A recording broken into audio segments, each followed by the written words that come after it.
Salut à toi, j'espère que tu vas bien. On se retrouve aujourd'hui pour cette nouvelle vidéo à Navarinx, une cité médiévale. Je vais vous amener dans des endroits que vous ne connaissez pas.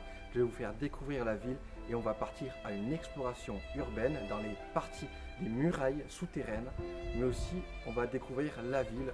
Ça sera une vidéo donc documentaire, touristique et découverte. Donc nous allons descendre à l'intérieur des murailles, on va découvrir ce qu'il y a au bout et dans ces murailles.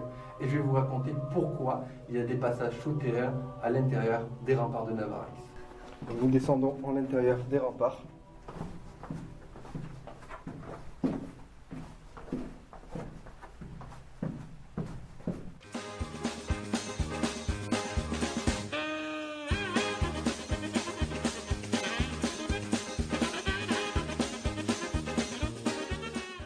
On se trouve devant les remparts de Navarinx, les remparts qui font 1657 mètres de long. Ils ont été construits en deux parties, une partie en 1538 et la deuxième partie en 1547. Il y a évidemment des passages à l'intérieur de certaines parties des remparts. Donc là on se retrouve à l'intérieur des remparts, des tunnels qui ont été creusés pour défendre la cité de Navarinx en cas de siège.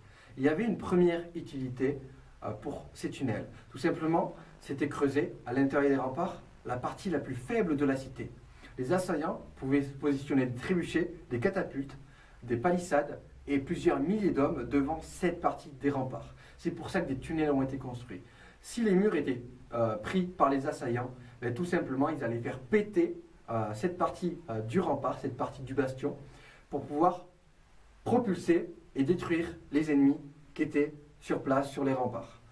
Donc ça allait détruire certes la muraille, mais ça allait tuer évidemment des milliers d'hommes, les assaillants, qui étaient là pour détruire cette cité. Il y avait une deuxième utilité, c'était pour faire circuler les troupes d'un bout à l'autre, pour éviter de se prendre un boulet de catapulte, une flèche, un carreau d'arbalète ou d'autres styles de projectiles. Les soldats pouvaient circuler à l'abri. Et l'ennemi ne connaissait sûrement pas l'existence de ces passages souterrains, sauf si évidemment il y avait eu des espions au sein de la cité. Une époque médiévale qui renferme beaucoup d'histoires au sein de Navarinx. Donc là on se retrouve à l'intérieur d'une petite cache qui pouvait accueillir 3 arbalétriers, 3 hommes. C'était assez étroit, donc plus c'était compliqué pour pouvoir défendre la muraille. On se marchait plus dessus qu'autre chose. Il y en avait 2 qui avaient des arbalètes et le 3e s'occupait de recharger les arbalètes. Pendant qu'il y en avait un qui tirait, il passait après l'arbalète à l'autre qui allait recharger et le 2e tirait tout de suite. Et ainsi de suite. Comme ça il pouvait y avoir une cadence de tir assez régulière, en continu. Donc pendant qu'il y en avait un qui tirait, l'autre rechargeait, paf, l'autre tire, paf, et toujours il y en avait un qui tirait sur l'assaillant qui était en dehors des remparts. Donc là on est encore à l'intérieur des remparts. De l'autre côté, il y a des escaliers qui descendent pour aller plus profond dans les remparts. Je vais vous montrer un truc. Là, il y a plein de petits trous comme ça évidemment. Tout simplement parce qu'en fait, il y avait des arbalétriers en général qui étaient cachés derrière, qui attendaient. Et par exemple, s'il y avait des assaillants qui rentraient dans les sous-sols des remparts, qui montaient les escaliers, il y avait des arbalétriers ici, qui attendaient et qui tiraient la flèche, enfin le carreau plutôt. Et les assaillants qui étaient de l'autre côté, ils se prenaient une pluie de carreaux d'arbalète.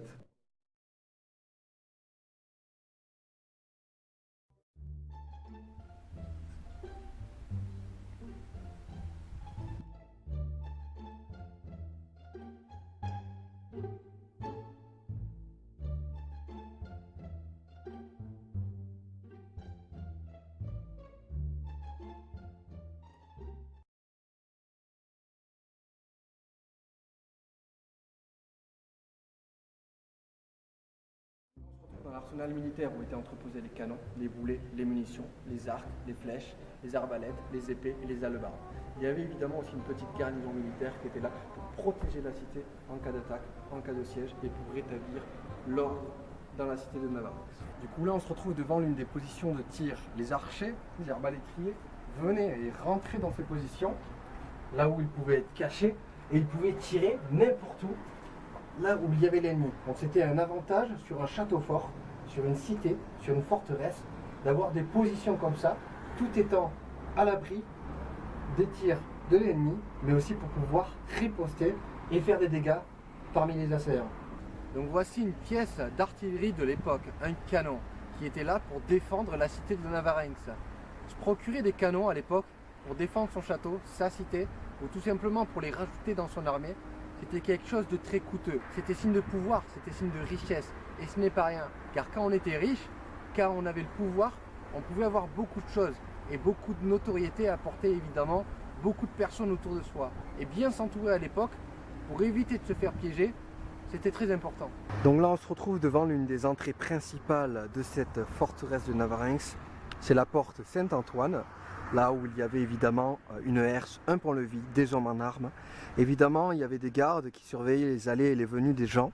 Il y avait des contrôles qui s'effectuaient de temps en temps à l'occasion. Mais c'était une porte très bien gardée, car évidemment il y avait la vue sur le Gave et sur le port fluvial.